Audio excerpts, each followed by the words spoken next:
কোন মুসলমান দাঁড়িয়েছে গাজার পক্ষে? কোন মুসলমান দাঁড়িয়েছে গাজার পক্ষে? আজকে ইরানের সাথে যুদ্ধ হচ্ছে। ইরান অবস্থার চাহিদার আলোকে যত কথা বলেন, শিয়া সুন্নি দ্বন্দ্ব আপনারা লাগাইতে চান। একমাত্র মুসলিম রাষ্ট্র যেটা ঘাড় উঁচু করে দাঁড়িয়ে দেখিয়ে দিয়েছে অবস্থার চাহিদার আলোকে সকল ধরনের যোগ্যতা আমাদের আছে। পুরো বিশ্ব, মুসলিম বিশ্ব তার বিরুদ্ধে দাঁড়িয়েছে।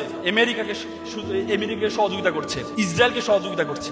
ইরান যখন মিসাইল মারে, পার্শ্ববর্তী রাষ্ট্রগুলো, জর্ডান, মুসলিম রাষ্ট্রগুলো এগুলো ঠেকায়। তুমি মুসলমান হয়ে মুসলমানদের বিপক্ষে দাঁড়াবা, আর একদম মুসলিম কখনো সহ্য করতে পারে না। এজন্য ঘাঁটিগুলোকে আক্রমণ করেছে। সৌদি আরব এখন বলেছে আমার আকাশ সীমা আমেরিকাকে ব্যবহার করতে দিব না। পৃথিবীটা হচ্ছে শক্তের বক্ত, নরমের জল। ইরান যদি সম্মান জানাইতো না, সৌদি আরবে আক্রমণ করা যাবে না, আক্রমণ করলে এটা হারাম হবে, মুসলিম দেশে আক্রমণ করা যাবে না, তাহলে মুসলিম রাষ্ট্রগুলো আজীবন গাদ্দারি করতো তাদের সাথে। এজন্য প্রথমে মুসলমানদের বেঈমানদের উপর আঘাত করা হয়েছে। এই বেঈমানরা তোমরা সাবধান হয়ে যাও, আমি মিসাইল মারবো। আজকে ইরান, আজকে খামেনি শহীদ হয়েছেন। খামেনি চোখের বালি কেন হয়েছেন? একমাত্র গাজার পক্ষে দাঁড়ানোর কারণে। দাঁড়ায় নাই, ইরান দাঁড়িয়েছে। ইরান প্রক্সি ওয়ার করেছে। ইরান এতদিন পর্যন্ত প্রত্যেকটা দেশে হুতি দিয়ে, হিজবুল্লাহ দিয়ে, প্রত্যেকটা দিয়ে গাজাকে রক্ষা করার চেষ্টা করেছে।